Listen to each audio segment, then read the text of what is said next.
नमस्कार, स्वागत है आपका मेरे YouTube चैनल अनसीन वर्ल्ड पर। आज मैं लेकर आई हूँ आपके लिए एक नया व्लॉग जिसमें मैं शेयर करने वाली हूँ मेरी महाकुंभ यात्रा का अनुभव। ऑल्सो ये मेरी लाइफ का फर्स्ट सोलो ट्रिप भी था।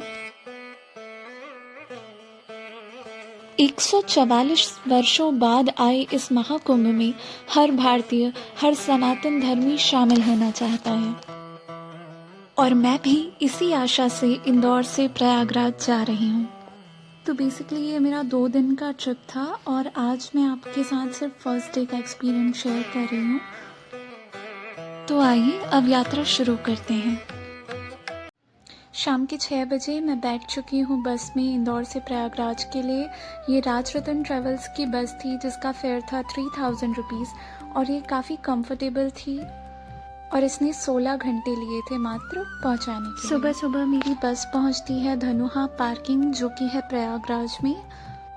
वैसे तो बस सिटी के अंदर नैनी चौराहे पे रुकती है जनरली, बट अभी ट्रैफिक बहुत ज़्यादा है इसलिए थोड़ा आउटर में बस रुकती है।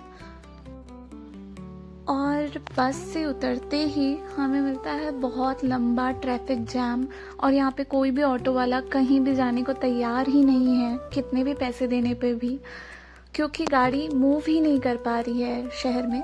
तो मैंने बुक किया था रैपिडो स्कूटी जो कि 12 किलोमीटर दूर मेरा होटल था, उसके लिए सिर्फ 120 रुपये चार्ज किए थे, तो ये काफ़ी अफोर्डेबल भी था। और हर तरफ रास्ते में पैदल चलते हुए लोग, गाड़ियाँ आगे नहीं बढ़ पा रही थी, बट सिर्फ बाइक ही ऐसा एक ऑप्शन है जिससे आप शहर में घूम सकते हैं।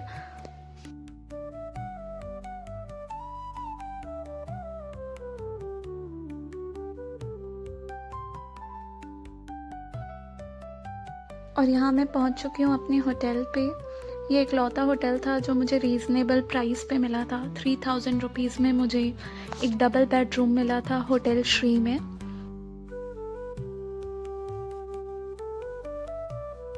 होटल की डिटेल्स मैं आपको शेयर कर रही हूँ, बट प्राइसेस के लिए मैं श्योर नहीं हूँ, हो सकता है वो बढ़ा भी दें। और यहाँ पे मैं अपने रूम पहुँच चुकी थी। दोपहर भर मैंने आराम किया और शाम को मैं तैयार हो रही हूँ महाकुंभ मेला जाने के लिए और शहर को और करीब से देखने के लिए।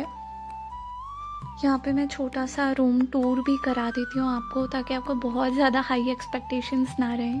बहुत अच्छे होटल रूम्स नहीं थे ऑल्सो, क्योंकि चार्जेस भी कम थे इनके।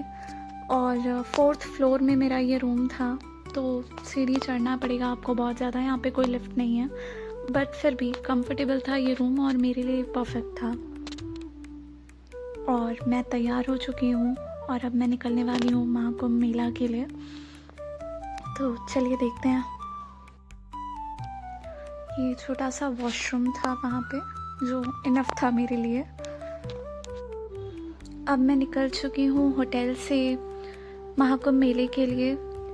मेरे होटल से 6 किलोमीटर दूर था महाकुंभ मेला और इसके 250 रुपीज़ चार्ज कर रहे थे रैपिडो वाले।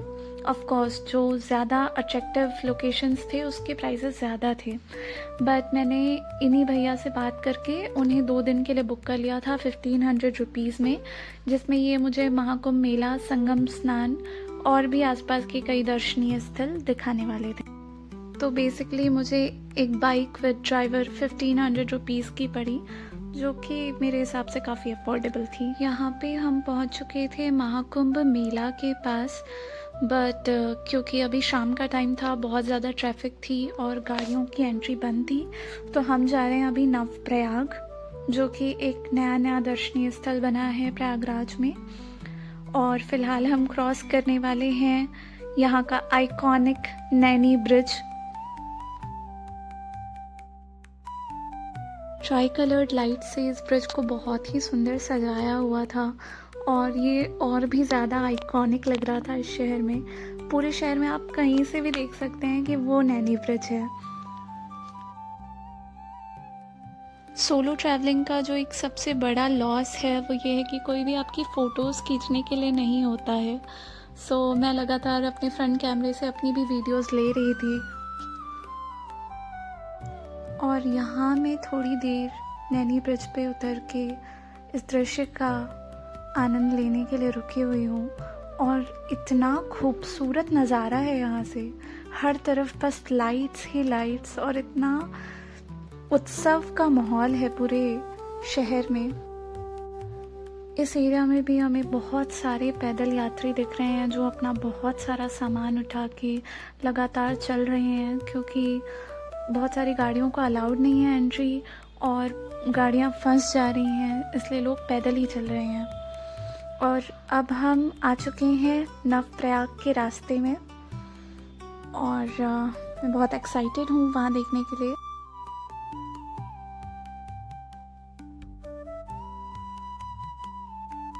मेरे रैपिडो ड्राइवर विवेक यादव जी ने मुझे बताया है कि वहाँ पे 12 ज्योतिर्लिंग के मंदिरों को रिक्रिएट किया गया है और यहाँ हम सम्राट हर्षवर्धन बुद्ध विहार के पास हैं, अरेल घाट के पास, और इसी के पास है वो नवप्रयाग। ये सामने हमें नवप्रयाग दिख रहा है और बाहर से ये बहुत ही सुंदर देखने लायक है। यहाँ से हम एंटर कर रहे हैं नवप्रयाग में। यहाँ पे ओम नमः शिवाय कई अलग अलग भाषाओं में लिखा है।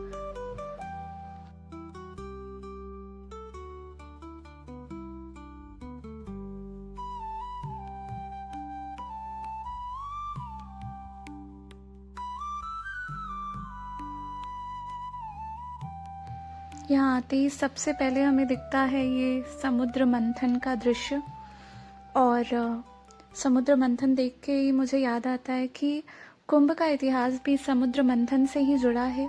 दरअसल देवताओं और राक्षसों ने जब समुद्र मंथन किया था तो उसमें से कुंभ यानी कि घड़ा निकला था और घड़े में अमृत था, सतह पर विष था। विष तो शिवजी ने पी लिया था, मगर अमृत के लिए देवताओं और राक्षसों के बीच जब युद्ध हुआ तो अमृत की कुछ बूंदें प्रयागराज, हरिद्वार, नासिक और उज्जैन में गिर गई थी और तब से ही कुंभ स्नान का महत्व हिंदू धर्म में, सनातन धर्म में माना जाता है।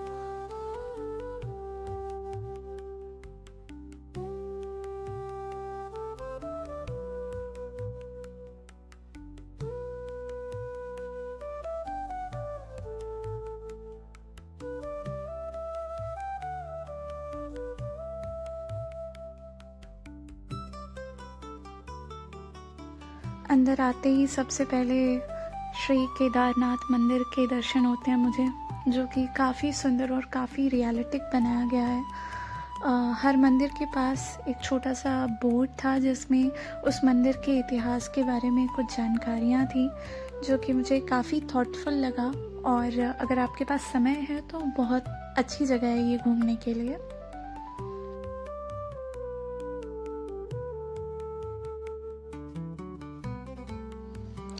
इस गार्डन को आप बोटिंग के द्वारा भी घूम सकते हैं। यहाँ पे बोटिंग की सुविधा भी उपलब्ध है, जो कि काफ़ी इंटरेस्टिंग है।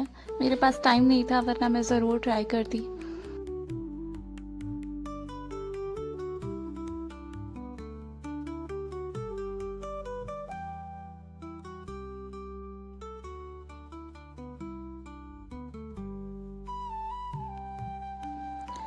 और यहाँ पे आता है हमारा मल्लिकार्जुन श्री शैल मंदिर, और ये द्रविड़ियन स्टाइल में बना हुआ मंदिर।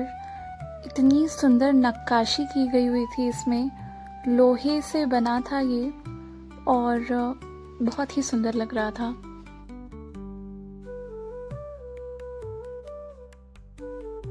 और इसके बाद मुझे आकर्षित करता है ये विचित्र सा मूर्ति। करीब जाने पर मुझे पता चलता है कि ये ब्रह्मांड का प्रतीक है। जैसा कि हमारे पौराणिक ग्रंथों पर ब्रह्मांड का वर्णन है कि एक कछुआ है जिसका नाम है अकुपर, और कछुए को हम ब्रह्मांड के रक्षक भगवान विष्णु का दूसरा अवतार भी मानते हैं, जिसके ऊपर 4 हाथी हैं जो अष्टदिग्गज के नाम से जाने जाते हैं और 8 दिशाओं के प्रतीक हैं, और इसके ऊपर है हमारी पृथ्वी।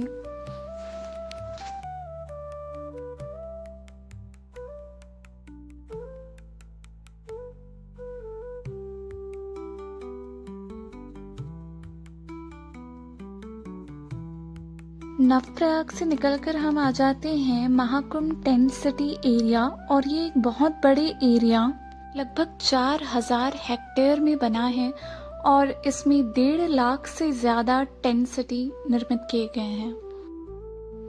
अभी जहाँ से हम गुजर रहे हैं ये गवर्नमेंट ऑफिशियल्स का टेंट सिटी एरिया है। यहाँ प्राथमिक उपचार केंद्र भी मुझे देखने को मिला। इसके अलावा यहाँ पर गवर्नमेंट के डिफरेंट डिपार्टमेंट्स के टेंट एरियाज बने हैं जिसमें उनके ऑफिशियल्स के रहने और खाने की व्यवस्था है।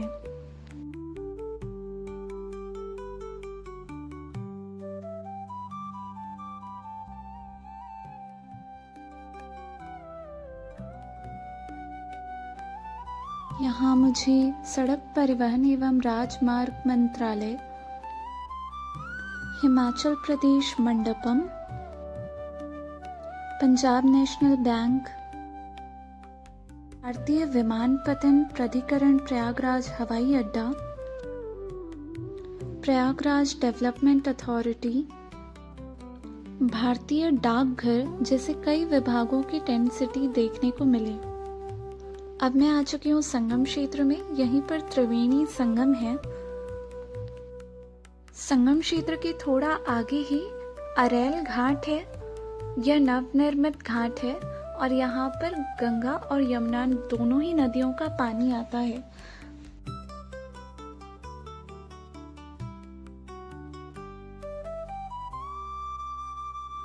स्नान के लिए ये घाट बहुत ही अच्छा है क्योंकि यहाँ सफाई के साथ साथ सुरक्षा की भी बड़ी अच्छी व्यवस्था है।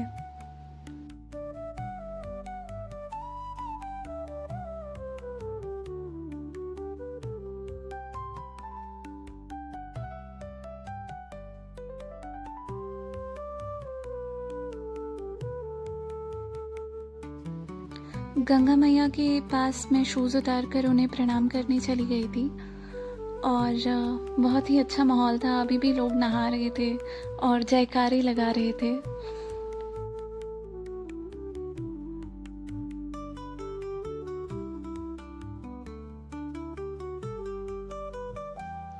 और यहाँ हम वापस से नैनी ब्रिज क्रॉस करके जा रहे हैं महाकुंभ मेला क्षेत्र।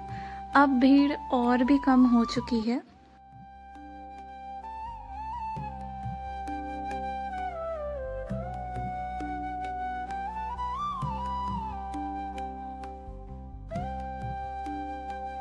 रात होने के साथ साथ ठंड भी काफ़ी ज़्यादा बढ़ चुकी थी इस समय, बट पूरे शहर में हर्ष और उल्लास की कमी अभी भी नहीं थी। अभी भी उत्सव सा ही लग रहा था और सुरक्षा की भी पूरी व्यवस्था थी, इसलिए रूम जाने का मन तो मेरा नहीं था।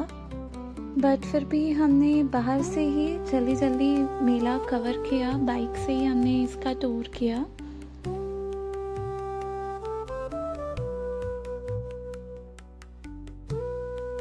रात के 10 बज चुके हैं, बट फिर भी आप देख सकते हैं कि यहाँ पे भीड़ में आपको कोई कमी नहीं दिखाई देगी। और हमारी बाइक के अलावा यहाँ पे कोई भी व्हीकल नहीं थी। यहाँ पे सब पैदल ही चल रहे थे और काफ़ी बड़ा एरिया था यहाँ जिसमें लोग पैदल चल रहे थे। तो अगर आप खुद की बाइक रेंट पे ले लें या जैसा मैंने रैपिडो बुक कर लिया था फुल टाइम के लिए, ऐसा कुछ कर लें, तभी आपके लिए ये आरामदायक होगा। अदरवाइज कुंभ काफ़ी थका देने वाली यात्रा हो सकती है आपके लिए।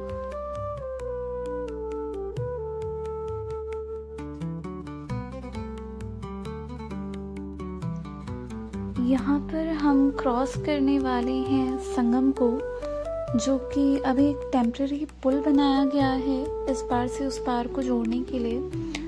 इस पर भी कोई व्हीकल नहीं जा सकती है। जनरली आपको पैदल ही चल के जाना होगा।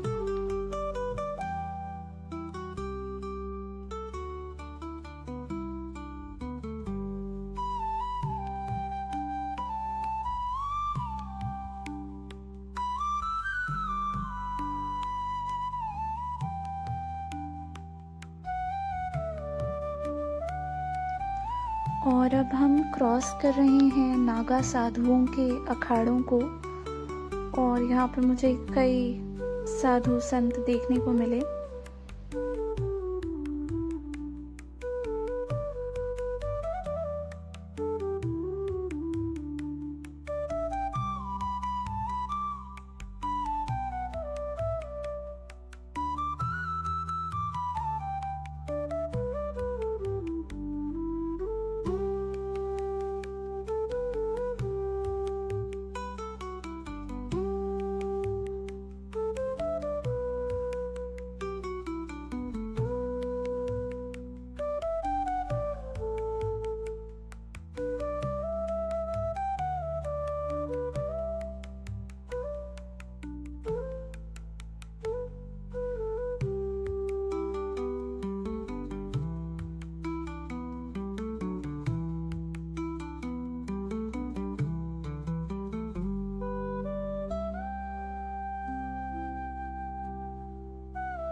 इसके बाद ठंड बहुत ज़्यादा बढ़ चुकी थी, तो हम एक एक कप चाय पीकर निकलेंगे घर की तरफ और कल करेंगे हम संगम में स्नान। और ज़्यादा तो घूमने का इरादा नहीं है मेरा, क्योंकि मेरी बस है कल जल्दी शाम में। सो मिलते हैं कल, तब तक के लिए गुड नाइट। हर हर गंगे।